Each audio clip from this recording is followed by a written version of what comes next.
Mikhail claims that everything is just business, but I know you can tell he's holding back the whole truth, can't you?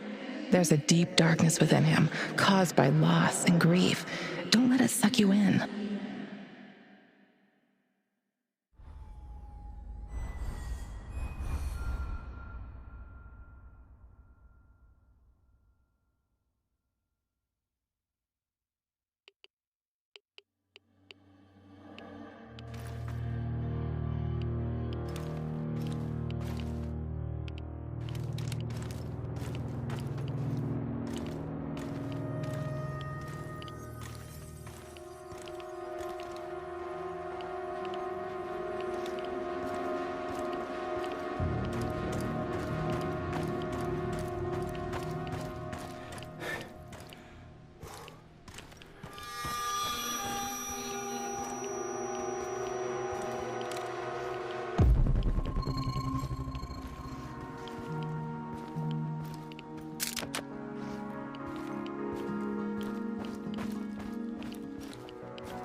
Rush in. You know this expression, Igor? You're like a foolish child wandering in the dark. You think you're getting closer, but the dark water is rushing in. Soon it will be over your head. You should have stayed away. You cannot ruin everything now. I won't allow it. So, want to show me what you're made of? Now run. I will hurt you if I have to. I'm giving you a 10-second head start.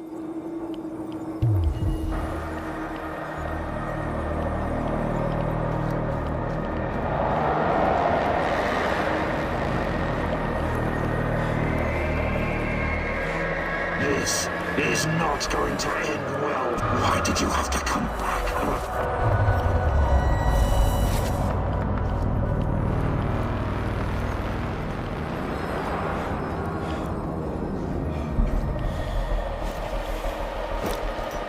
This is not going to end well.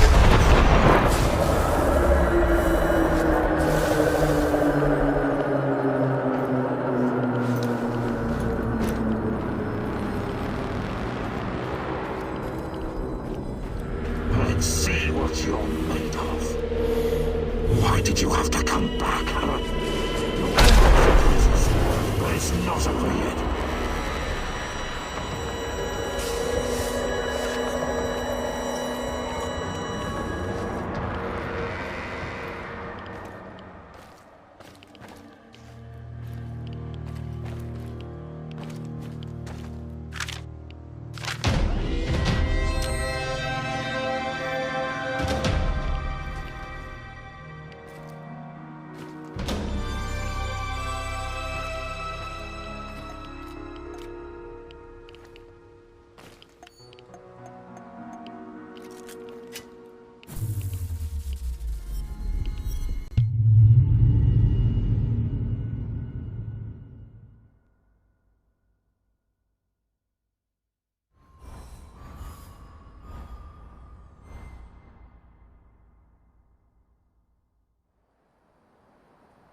So, how is he?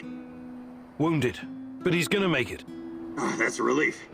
He has access to different goods and a lot of useful contacts. Looking out for your fellow man, eh, Mikhail? Fuck you, Mr. Righteous. Maybe this is some kind of romantic adventure for you, but some people have to make a living here.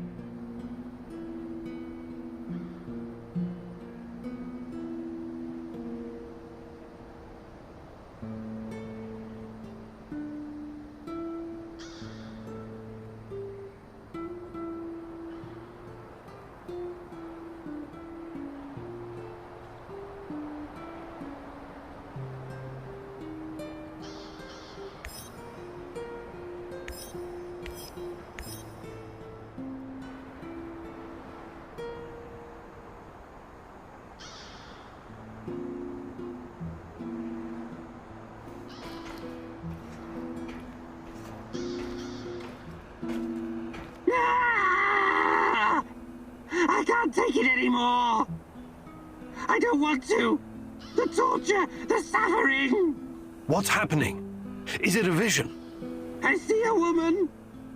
A young woman. She's in so much pain. What? The rats got to her. They tied her to a tree. They're eating her alive. No! I can't watch. They're cutting into her. They're gnawing on her flesh, lapping up her blood. What are you babbling about? You're not making any sense. They are so hungry, these rats. Oh, you cannot believe what hunger will drive a living being to do. The Gulag and the Xeno Island. Thousands of little city mice sent on a voyage to hell. My father was there. It rings a bell, but wasn't that before the war? Makes no difference, Mousy. Past, present, future. All are the same in the eyes of the Rat King. Oh, that's awful. I'm sorry about your father. 3 meals are all that separate us from the rats, Igor. Crazed with hunger. You and your damned rats.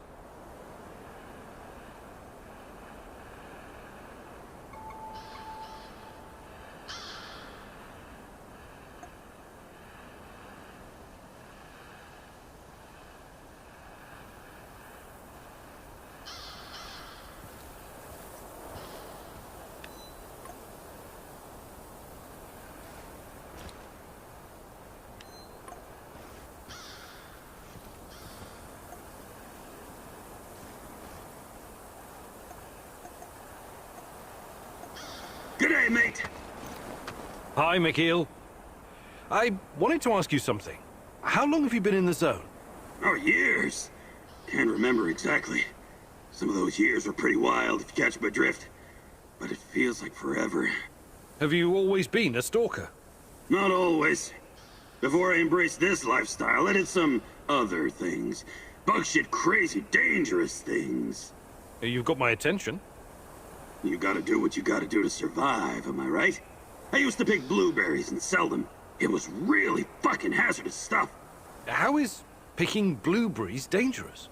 You don't know your own shitty ass from your elbow, Professor Fancy Pants, but allow Uncle Mikhail to bring you up to speed. Blueberries are freaking irradiated as shit. Mushrooms, too. I was dealing with this guy who worked as a border guard, right? He used to search any 18-wheelers or lorries coming through, anytime they flashed red on the radiation monitors. First time I met him, he was shitting bricks. He thought somebody was smuggling a dirty bomb into the European Union. But it wasn't a radiological device. It was fucking blueberries from Pripyat. Oh, my. This load exceeded the norm 4 to 6 times over. I kid you not, sir. It's not gonna kill you outright, but it certainly isn't healthy, even with all those antioxidants. Fascinating. Did they put a stop to it? Of course not. The exporters just started diluting the more glowing blueberries with the less glowing ones, so the cargo wouldn't trigger the alarm. And so, glow-in-the-dark blueberries traveled to Poland, and from there to the rest of the European Union. What irony. In the end, everyone gets a taste of the Chernobyl disaster.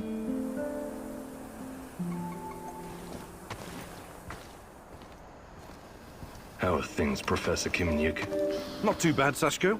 Not too bad. I've been thinking about my brother Ruslan recently. He'd make a great addition to our team. You were both in a street gang, right? For a while, yes. We ran errands for Yuri Kipish, a dangerous gangster. He was fucking nuts too, of course. I see.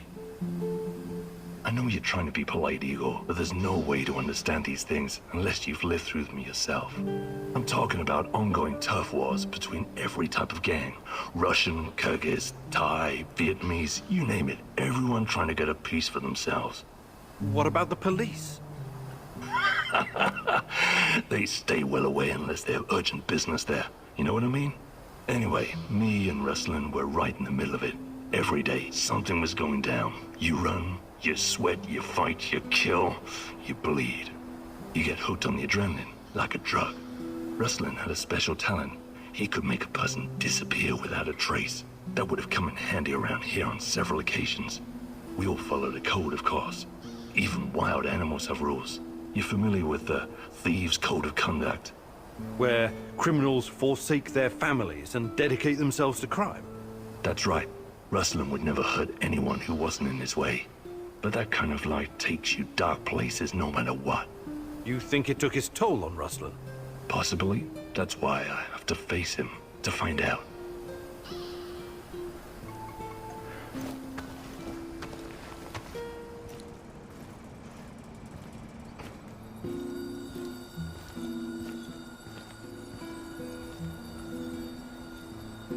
Want to hang out for a bit? Yeah, good idea. Is there something you wanted to talk about? Actually, Why don't you tell me about yourself? You're from Canada, right? Yeah. My grandfather moved there from Ukraine when that was still an option. I grew up in a military family with military traditions. You might say my upbringing was as straight as the barrel of a gun. It was as much a curse as it was a blessing. No family's perfect, I guess. Our fathers keep tormenting us long after they've passed. Isn't that so? You know what's worse than being raised by a control freak? Being raised by a control freak who's also a former army colonel and a goddamn millionaire. Sounds like you had a lot of expectations to meet. Oh yeah. But whatever I did, it was never good enough. Not even after I made it into JTF-2. The top of the top. An elite unit of the Canadian Army. But I wouldn't give up. I was relentless. I was eventually promoted to my own command, and then disaster struck. We were ambushed near Raqqa in Syria, and everyone was shot to pieces. Except me. Every day. I think if only I could go back and change what happened. I'm sorry, Olivier. That must have been hard. It still is.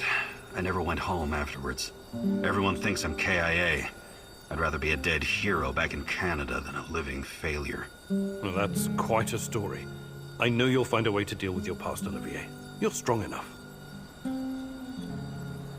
Do you think you could find some time? But Maybe some other time. you're the bossy.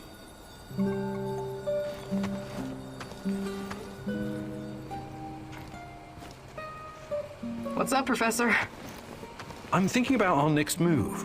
I'm tired of all this thinking and planning. When are we gonna get up off our hands and do something? We should be out there, giving NAR 9 kinds of hell. Do you really hate them that much? I don't hate all of them. I even have a few contacts who help me with trade. But on the whole, NAR is pure evil. They should be destroyed, pulverized, eradicated, buried, wiped off the face of the earth. That sounds a lot like hate. They took my mom and my friends from me. Those fuckers capitalize on human misery. What could be lower than that? Rented the area from a corrupt government to make billions of dollars in unknown, untested technology? And then they have your Tatiana. Should I keep going? Right. Yes. Tatiana's why I'm here. And if I find out they did something to her, they will pay. But bringing down NAR is not my priority. I'm not here to make the world a better place. But you should be. I don't get it. I could never understand why your generation made a pact with the devil. What would you have me do instead? Shoot the devil in the face, preferably with both barrels of a sawed-off over-under. In the area you're so nostalgic for, you could be arrested for nothing whatsoever.